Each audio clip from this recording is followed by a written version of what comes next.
Guys, ना मुझे कोई सिंपैथी है अब लोगों से, ना मैं सिंपैथी वोटिंग करने वाली। चाहे वो स्नैपी गर्ल्स हो, चाहे वो अंशु का चैनल हो, वो किसके पास जा रहा है, किसके पास आ रहा है, ना वो फ्लाइंग बीस्ट हो।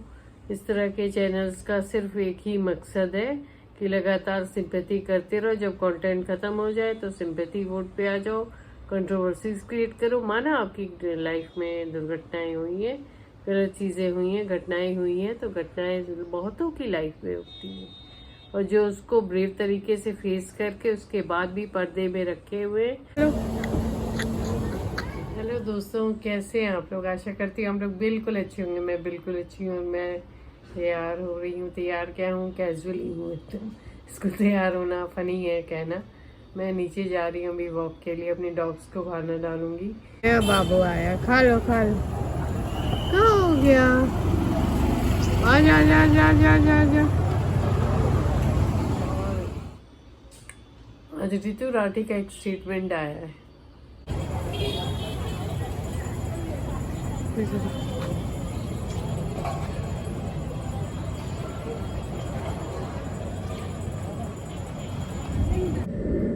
जिसमें उन्होंने कहा है कि उन्हें सोशल मीडिया पे जाना तो वैसे ही पसंद नहीं था, और वो बहुत पहले सोशल मीडिया छोड़ चुकी थी। मुझे हंसी आती है ऐसी बातें सुन के। दुनिया को लगता है कि दूसरे मूर्ख हैं।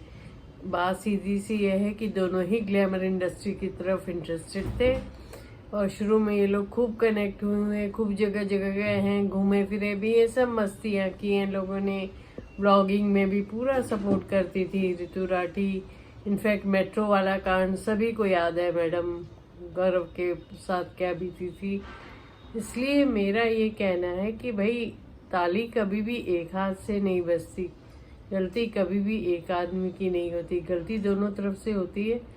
फिलहाल बात यह है कि क्या गलती है ये तो हमको पता नहीं, ना मुझे पता करने में कोई भी रत्ती भर भी जरा भी कोई इंटरेस्ट है।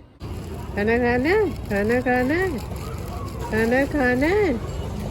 देखो भाई डाल, खाना खाना, वो भी आ गया। खाएगा?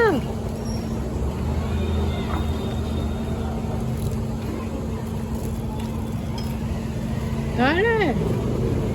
खाओ क्या नहीं? ऐसा नहीं है कि मैं गौरव का सपोर्ट कर रही हूँ या मैं ऋतु के अगेंस्ट हूँ।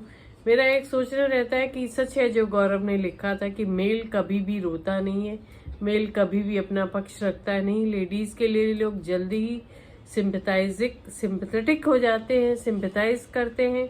मुझे भी बहुत सिंपैथी है, पर कहीं ना कहीं मुझे इस पूरे प्रोसेस में एक अकड़ दिखाई पड़ रही है कि ना मैं कॉम्प्रोमाइज करूंगा, ना तू कॉम्प्रोमाइज करेगा। इस तरह की फीलिंग आ रही है कि भाई हम दोनों ही कॉम्प्रोमाइज नहीं करने वाले, या वॉट एवर। अभी डिवोर्स का इसको नाम देना is too early. Divorce is a process, वो जो इतनी जल्दी ना होता है ना मिलता है। अगर आप म्यूचुअल अंडरस्टैंडिंग से भी जाओगे तो it will take a long time, है ना। पर मुझे सिर्फ सिर्फ अगर अफसोस है इस पूरे प्रोसेस पे, तो दोनों बच्चों का है। उनकी लाइफ खराब होगी, उनकी जर्नी एक जो एंजॉयबल होनी चाहिए थी दोनों पेरेंट्स के साथ, वो खराब हो जाएगी।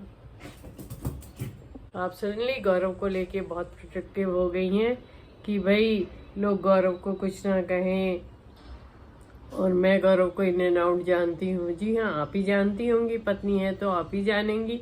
पर आपने पब्लिक फोरम पे ये बात डेफिनेटली इसलिए की थी ताकि लोगों को ये बात पता चले। आप चाहती तो ये बात बिल्कुल अच्छे से छुपा सकती थी, क्योंकि गौरव ने ये बात तो नहीं की थी। गौरव ने बिल्कुल भी ये बात नहीं उठाई थी।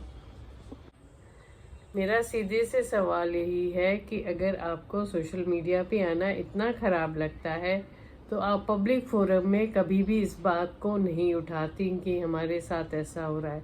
आपने उसके लिए ये कहा है कि भगवान के सामने अपनी बात कहने में को मन कह सकता है आदमी। यस, भगवान का भक्त है, मैं भी बहुत बात करती हूँ प्रभु से, रास्ते मांगती हूँ, सॉल्यूशन मांगती हूँ। ये मतलब इतने साल फौज में गुजारने के बाद, अकेले रह के बच्चों को ब्रॉटअप करने के बाद, क्या आपको लगता है इन लॉज से मुझे भी कोई सपोर्ट नहीं है? कोई भी सपोर्ट नहीं है मुझे इन लॉज से। तो क्या इसका मतलब है कि हमें ऐसे प्रॉब्लम नहीं आते, हमें ऐसी चीज़ें नहीं आती कि लाइफ में हमें भगवान से बात करने की ज़रूरत पड़े? जितना आपको भगवान पे बिलीव है, मुझे उससे ज़्यादा ही होगा, कम तो नहीं होगा। और मेरे जैसे बहुत लोग हैं जो भगवान पे बहुत बिलीव करते हैं, पर अगर मैंने पब्लिक फोरम में मुंह खोला है तो उसका रिजल्ट तो आएगा ही। अब सडनली गौरव को लेके बहुत प्रोटेक्टिव हो गई है। सपना चौधरी की भी मैं वीडियोस देखती हूँ बीच बीच में जब भी मौका लगता है। और मैं आजकल यूट्यूब पे एक ट्रेंड देख रही हूँ, है ना, आप लोग की भी ये ट्रेंड देख रहे होंगे। खूब सिंपैथी वोट्स लिए जा रहे हैं, लग रहा है जैसे सब लोग पॉलिटिशियन बन चुके हैं। जी हमको वोट दो, हमको वोट दो, हमारे ऊपर ये दुख है, वो हम रॉट चैनल हम दे रहे हैं किसी और को, हम रॉट नहीं रखेंगे तो अंशु का आ रहा है रॉट, हमको नहीं लेना है। अंशु कह रही है हमको रॉड चैनल नहीं चाहिए। अरे भैया, किसी ने इस प्रोसेस में सोचा कि वो बेचारा बच्चा चला गया, बेचारा डॉग चला गया, जेरी चला गया? हाँ, किसी ने सोचा? आप लोग की गंद में इधर से उधर गंद उछालते फिर रहे हो, पूरे सोशल मीडिया को इसी गंद और नेगेटिविटी से भर देते हो पहले, और फिर कहते हो नेगेटिविटी मत फैलाओ। आपको बखूबी पता है नेगेटिविटी फैल रही है। मैं तो सीधे तौर पे कहती हूँ भैया, डॉलर से कैसे भी पैसा आता है, आने दो भाई, क्या दिक्कत है?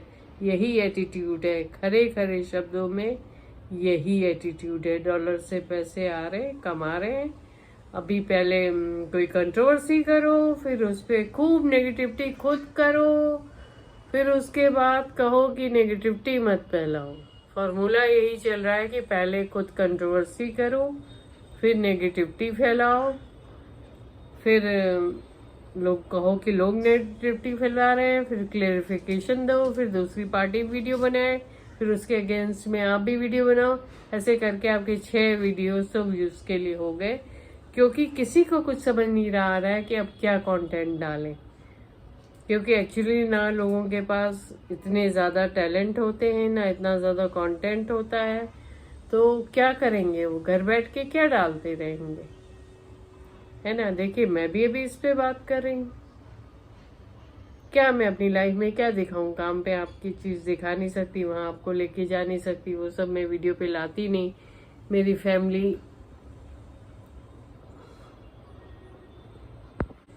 फैमिली आएगी नहीं ब्लॉग्स में मेरे। ला लो नहीं, किसी को ब्लॉग में हम डालेंगे नहीं, ना मेरे हस्बैंड आएंगे, ना मेरा बेटा आएगा, कोई नहीं आएगा। तो अकेले मैं घर के अंदर जब रहूंगी तो क्या बनाऊंगी ब्लॉग्स? आप बताओ। काम का बना नहीं सकती, ऑफिस जहाँ पे भी जाती हूँ लोगों से मिलने, ज़्यादा से ज़्यादा रास्ते में आपसे बात कर सकती हूँ, वहाँ पहुँच के कोई बैठ के ब्लॉगिंग करेगा क्या? तो बचा क्या? खाना दिखाओ, कपड़े दिखाओ, ये सब मेरी चीज़ें मुझे पसंद नहीं है। ना मैं दिखाऊंगी, ना मैं अपनी पर्सनल लाइफ खोलूंगी, ना मैं बाकी लोग मेरे कोई आएंगे ब्लॉग में तो हमें जो टॉपिक दिखेगा हम उसके बारे में बात करेंगे। यही होता है जब एक इस तरह की कंट्रोवर्सी सोशल मीडिया पे आती है तो 10 ब्लॉग उससे रिलेटेड बन जाते हैं, उसके बाद और बनते हैं, फिर और बनते हैं, फिर आप वायरल होते हैं तो फिर और मीडिया आपको सपोर्ट करता है। ये स्ट्रेटेजी कोई बेवकूफ़ को भी पता है। इसलिए मैं इस तरह के ब्लॉग्स का आज से डिसाइड कर लेना सपोर्ट करूँगी, करती हूँ ना करूँगी। टाटा बाय बाय, फिर मिलेंगे।